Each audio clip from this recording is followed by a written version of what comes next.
don't push me, fingers itching on that.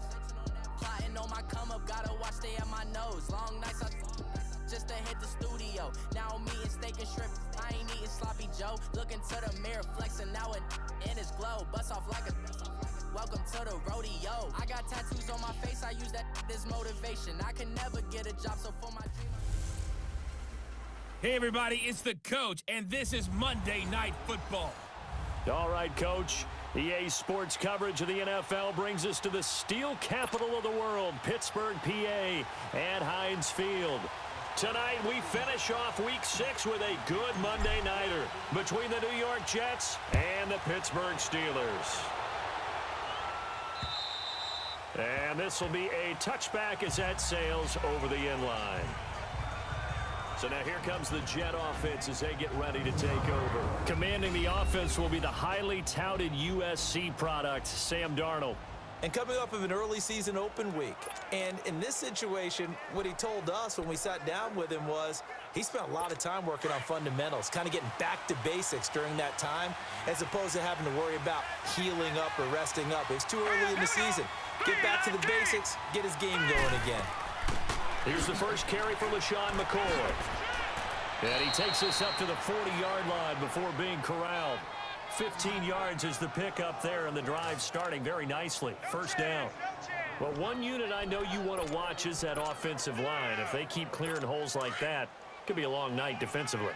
No doubt about it, because when they are in sync, as we're seeing so far, when that continuity is there, and you can see that they're playing off of each other while controlling the defensive front linebackers, you're exactly right. It could be a very long night for the defense because someone's going to run for some big yardage. A loss of a full 3 yards, and now it's second down. All right, quick observation, Brandon, because early on in this game, I'm seeing linebackers plant their noses close to the line of scrimmage. And my guess is the wheels are turning on that other sideline. As a play caller, you're filing that away right now, aren't you? Yeah, you're trying to find that opportunity later on when you can play action them or stick something to them between the second and the third level.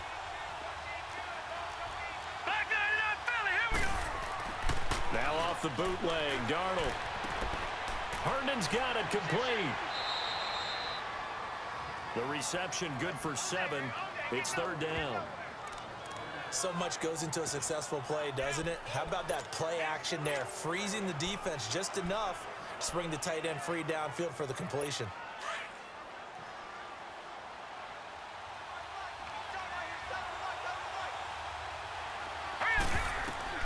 Throwing here on third down, Darnold. He rifles one that's intercepted. He's picked off just shy of midfield.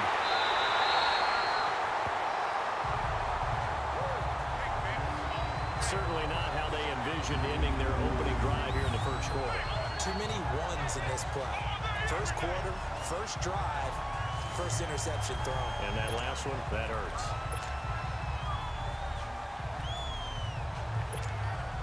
Line of scrimmage, the 31 now on 1st and 10.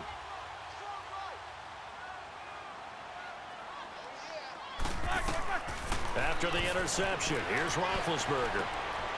He's got his man on the crossing route. And down inside the 15 he goes. Pittsburgh getting 16 yards there and also a first down.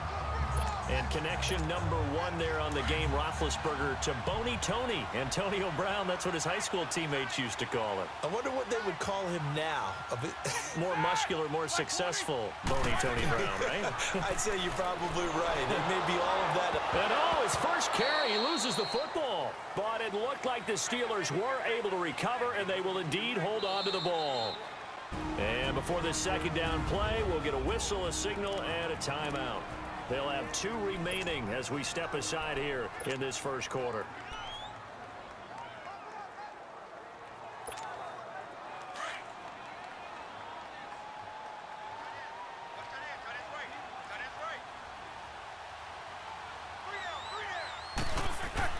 Now Roethlisberger to throw on second down. Into heavy traffic, and it's intercepted. Marcus May with a pick. And he'll take it all the way up near the 30-yard line.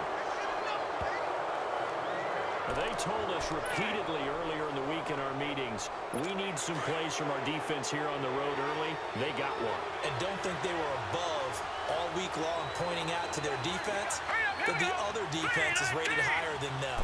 You going to let that happen, guys? Is that how we're going to play? And they responded to the challenge. Well, they had that one sniffed out. Excellent run blitz. Stopped that one for a short gain.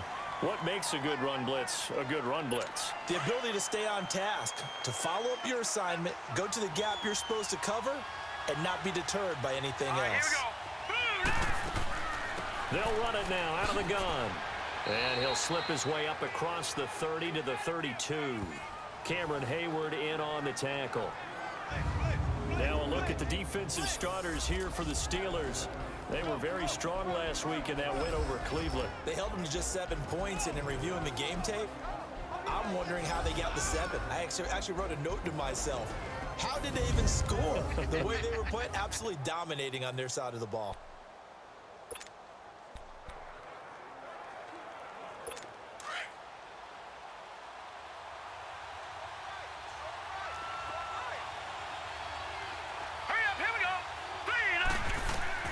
A shotgun snap for Darnold. And his Steeler pressure too much here. He's going down. These strong safeties, some people may not realize it.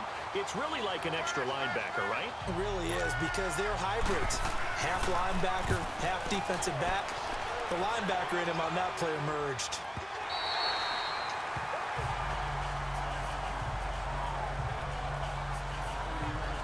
Comes the Steeler offense now, ready to see what they can do here. That opening drive ended with the INT. It didn't lead to points, but still not the way they were hoping to begin the game. But how about going and telling your defense, thank you, a huge thank you. You said it didn't lead to points, stalled off that drive. Now they've got a chance to redeem themselves and maybe reward their defense a little bit.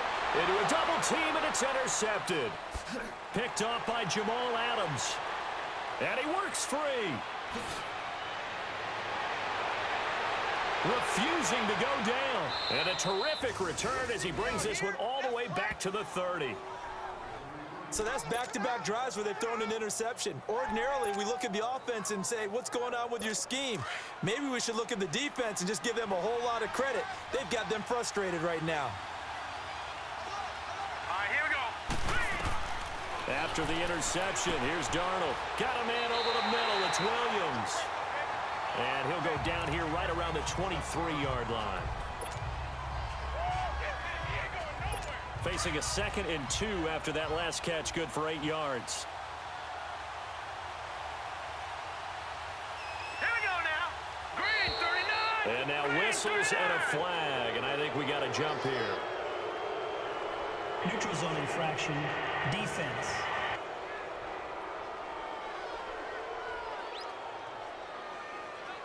So they got him coming up from his linebacker spot. And sometimes the position designation really doesn't matter. If you creep up to the line of scrimmage, you just have to look for the football. Make sure it moves before you do. Hurry up, here we go. Boom, landed. They'll run it now out of the gun. And he's able to work it here to the 8-yard line. That'll be a pickup of 10 yards. And that'll make it 2nd and a foot or so. Partner, I remember a coaching friend of mine used to tell his running backs before games, make sure you run and jog with your offensive line in pregame. Get used to the ground shaking when those big behemoths start to create space for you up front. He did a pretty good job of just following. Hammering for the goal line. He loses the football. And it's picked up by the Steelers. When I see a play like that, I come back to risk reward.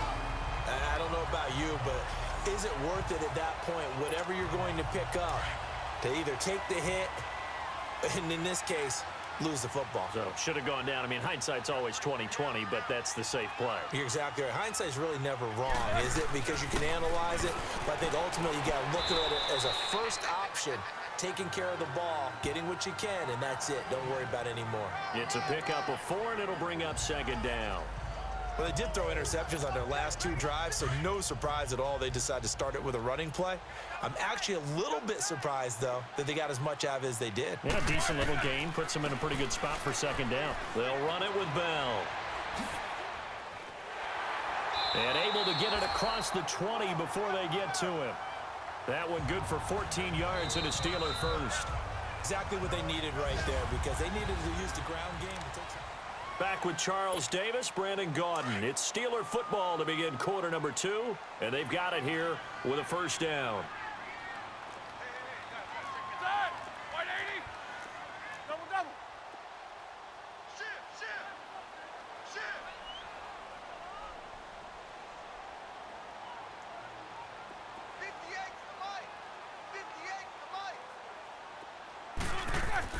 Roethlisberger with a give to Bell. And a short gain there as he'll get it up only to about the 24. Avery Williamson there to make the stop. Well, that didn't appear to be a run blitz. He just darted in once he saw the run develop. That appeared to be a case of see ball, get ball. Now they'll throw it with Roethlisberger. A screen to Bell. And he got blown up on that play. Back at the 20. It's a loss of 4. Now third down. Time to give a little credit here. That was an excellent read by the guys on the defensive side of the ball. Oh, you're crediting your defense. Got to credit them on that one because they tried to fool them, right? Tried to trick them. Ran a screen, and they went to it and smothered it for a loss of yardage. Now Roethlisberger. And he finds McDonald. 30, 20, 10, 5. And he takes it all the way down to the 3.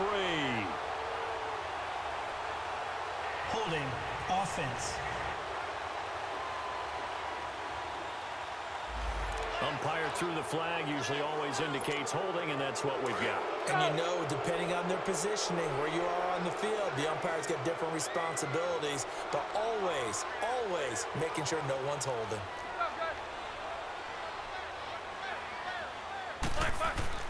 Play action. It's Roethlisberger. He's going to fire one deep over the middle. So they took a shot there on third down, couldn't get it. Now it's 4.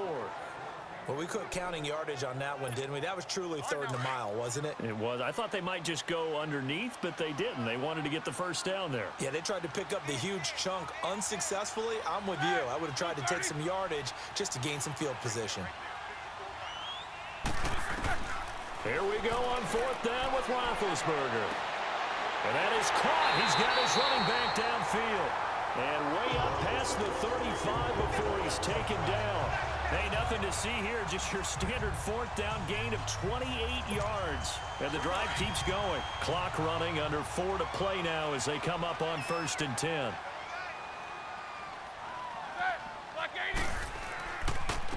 They run with Connor. And an alley to run. Room to run past midfield. There he goes left side. And into the end zone. Touchdown, Pittsburgh. A big play there. His first touchdown on the year. And the Steelers are able to strike for 6. And on that long run, maybe the defense caught napping a little bit. The concentration level may not have been there. I agree with you on that one because those types of plays, when they result like that, they're almost like big bolts of lightning, aren't they? Whoosh, and off he goes.